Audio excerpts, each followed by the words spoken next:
that appeared in a couple novels, and he calls himself a holistic detective, which is that he never sees a linear way to the solution for a crime. He thinks everything is interconnected, and it's very Douglas Adamsy, and so we're developing this for television right now, and along with that we'll be launching a series in June of next year that I'll be writing with Tony Atkins from Fables and a few other DC books. We'll be taking the art on this one. So that cover right there is by two artists, Rob Guillory. And then here's just some initial sketches from Atkins. I'm sorry, Ian. Yeah. So there's just a quick look at Dirk. So again, Dirk for me, it's probably the biggest challenge I've ever had as a writing project, because it's the sort of thing where there's all these disparate elements that are introduced and characters that really have no interaction, and yet they all sort of tie together in the end. You do sort of find out that Dirk's sort of non-traditional approach to solving crimes, it all sort of does come around in the end. There's genre elements and science fiction elements, and it's the kind of thing. So far I've told Rich Johnson of Bleeding Cool, and I told Paul Cornell, who are both proper British gents and Douglas Adams fans, and they're absolutely pissed at an American Fragments comic, so which makes it even more fun to be doing it. But you're gonna have to grow mutton chops just to, yeah, exactly. But there's a lot of giant Douglas Adams fans on this side too, and so I'm one of those. I think it's going to be a real blast to do. So hope everybody checks that out in the fall. I mean, it's not like you were a zombie or a robot and you wrote that. Right. And Grant Morrison writing an American superhero. It's sort of an old conversation at this point, I think. But we go through it every couple of years. Judge Dredd, they questioned us, and so. I'm going to jump in here really quick and say, since Jim's, we didn't know you were going to be here somehow. We didn't. But let's talk a little bit about Dungeons and Dragons, because actually we had a signing earlier that blew up, and we've got ash cans of the new series in the booth. I want to talk a little bit about what you and Max are doing with that series. Do you have any art, or is this the last slide? Well, we're going on to a couple other things. Yeah, okay. There's no art. There actually is no art for the series. Yeah, yes, clearly the comic without art. No, if you guys have a chance to check out Dungeons and Dragons is, I joke around in the back of the book, but I'm serious. It's the reason I'm a writer, I think, is because of D&D. Playing Dungeons and Dragons with my brother and my cousins, learning how to tell stories, interacting at the table, gave me the confidence to want to write. And having the chance to write a D&D story on the 40th anniversary of D&D, the launch of the 5th edition, putting together a comic that is fun for new readers, but sort of plays into some of the legacy of probably the best-selling version of D&D of all time, Baldur's Gate, the video game, using some of those characters and bringing them into the current D&D continuity. Whether you've played the video game, whether you've ever even played Dungeons and Dragons, I think you'll really enjoy the comic we're putting together. It's a fun, kind of swashbuckling, seat-of-your-pants adventure, and it's sword and sorcery excitement. We got the first issue upstairs at the IDW booth, and Max Dunbar's here as well. And you guys have probably never heard of Max. He did a series with Dynamite called The Mocking Dead, but this is the series that's going to put him on the map. He's just incredible detailed look at Baldur's Gate and the whole D&D mythos. He's just rocking it out. So, D&D fans out here? And what about what plans for Samurai Jack? Oh, sure. Samurai Jack, Working on Samurai Jack has been the greatest. It was supposed to be a 5-issue miniseries, so we're heading towards our 20th issue of our 5-issue miniseries. So I'm very, very proud of the fact that we've done so well by Cartoon Network and Denny Tartakovsky and everyone else. They want us to just keep going and telling more stories. They asked me how many I would like to do, and I said I'm here until you get rid of me, and then I'll probably be here a little bit longer. It's been an absolute thrill. The current storyline, if you're not reading it, is called The Quest of the Broken Blade, and we shattered Jack's magical sword, forged by his father to kill Aku. So now Aku can finally kill Jack. There's nothing to stop him, and so Aku has gone on this rampage. The hunt that, he doesn't, this is the ultimate sort of moment. So we put Jack at possibly the worst he's ever been, ever. We put him at his lowest point currently in the series. And writing this has been both an absolute thrill, but unbelievably intimidating. And Andy Soriano, who draws the series, he was one of the original designers of the show. And working with him and being involved has been one of the best experiences of my career. And I really never wanted to end. So I hope It's you the guys. 5-issue miniseries The that 5-issue miniseries that will never end. will never, and the collection will be $4,000. And don't forget about Cow and Chicken. And I'm the doing- comic that has the most cartoon butts of anything I've ever read. So we're doing the Crisis, the Super Secret Crisis Wars. I wrote the one-shot for Cow and Chicken, and Sarah just said, I think this is up your alley. And I was like, do you really think I'm that childish? And yes. So we did a great, just one goofy issue will be coming out in a couple of weeks. I hope you guys With check art it by out. Jorge Mamongo. And it's amazing. It's pretty fun. Yeah. Lots of butts. So I hope you guys check it out. They go to Starbucks at one point, and they get their butt card stamped. Anyway, so really good stuff. D&D, Samurai Jack, and butts. So before we go on, we do have more here. I also want to get a sense of, because I know time will end up inevitably running tight, see who has questions, so we make sure we can get to everybody, but also sort of cover everything we're here to. So I'm just trying to pre-screen the room, and it seems like there's going to be an abundance of questions based on that.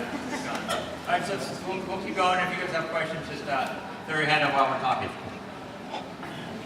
So I'll let Greg talk about this one. But we announced this weekend we signed a major publishing deal with Disney to do a number of different products. So, which is kind of amazing us because Disney owns another publisher, so we are ecstatic.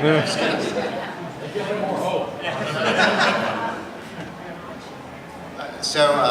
In any event, Disney has over the years sort of done a lot of different things with its comic books and comic strips, but never the kinds of things that we're going to attempt to do, particularly with our artist editions, which we'll talk a little bit more about when we get to the Marvel section if we have a second or two.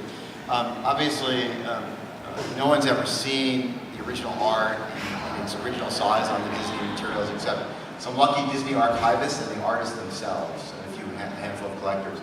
The Don Rosa art edition will actually come from Don's personal collection, and he's kept the best stories. So it's going to be amazing. I'd like to say series of volumes. I'm certainly hopeful, certainly the first one. And then the Carl Barks collection will come from some from the Disney archives and some from personal collections. But again, just material that's never been in this format, despite the fact that it's been reprinted in other formats from time to time.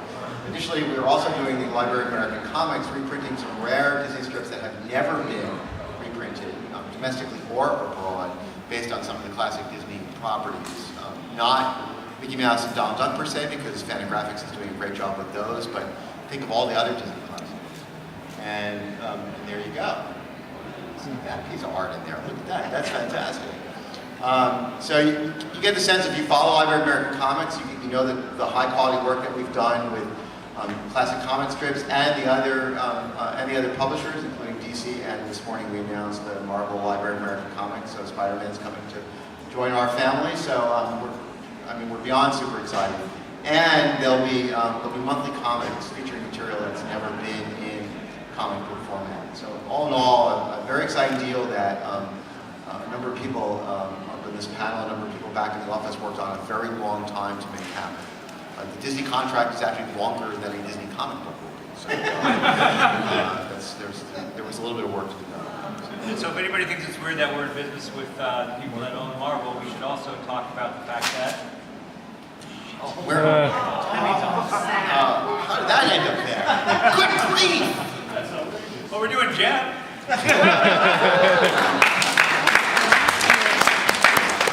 And at San Diego this year, the number one thing that I was asked, probably the other guys were too, is when are you guys going to do Jam?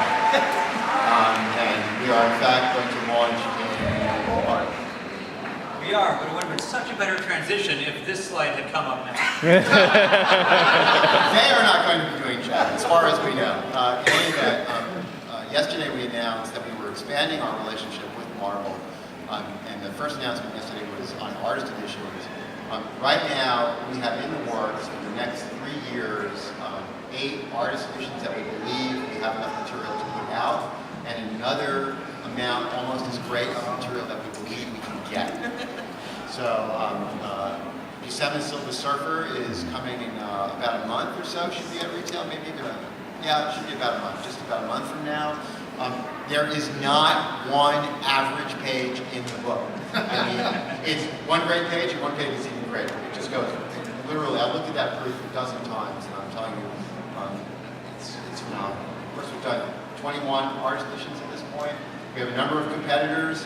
I found out today very happily that one of our competitors is planning on doing a book of more than 50% photocopies. So when we call them artist edition, it's because they feature original art. That's Scott Doombeer is really one of the driving forces, if not the driving force, in making sure he knows where all the bodies are buried. It is flattering that people think the format is so good that it's worth sort of cribbing from. And I gotta say, I saw that new book that Image did this week, and I'm really happy I can finally now see The Walking Dead in black and white. Are you guys familiar with their artist editions? The giant books. Yes. They make great stocking stuffers. Right now. Before you transition to the next slide, so real quickly, we have two more very big announcements on Marvel coming, one tomorrow and one on Sunday. I don't want to spoil it. But when we said we were expanding the relationship, we are doing it in a major way in the formats and kinds of things that IDW has become known for. So again, today we announced that Spider-Man is coming to Library of American Comics. We're going to reprint the entire run as far as we can. So starting with Liam Romita and working our way with your help all the way to the present. We're very excited about that. Marvel's done some reprints of those themselves, but again, the Library of American Comics treats strips in a very special way, a very special size. And then as far as we're on archival books, yeah, so Craig Yo, of course, does some of our most wacky, innovative books. We've done a number of good Ditko collections with Craig, and this is a really unique book, aptly titled Ditko Shorts, because there were a lot of short stories that Ditko did that really had to tell a complete kind of twisted horror or suspense story in a very short amount of time. A lot of these ran in the Trunk Comics, some ran in some of the other offbeat publishers. This book should be live hopefully within a month. I know the advanced copies are on their way, and it's another great Ditko book by Yo. so we have 5 minutes, so I know we yammered a lot, but if you guys have any questions again, like where you are, so yeah, go ahead. With the Disney comics and the artist editions, any chance of collecting Life and Time to Script a Duck? No. No, I mean that book has a current publishing deal and will remain that way as far as I know. So okay. I was going to come up with a completely different answer. Is that right? All right. Yeah, so in any event, are you talking about the original oversized book? Yes. Yeah, there are a lot of projects and sort of things that are on our wish list, some of which we couldn't specifically announce today, but some of which, if a book's been out of print long enough and it's a good book, there's no reason it should be out of print. So keep your eyes and ears open. Yeah.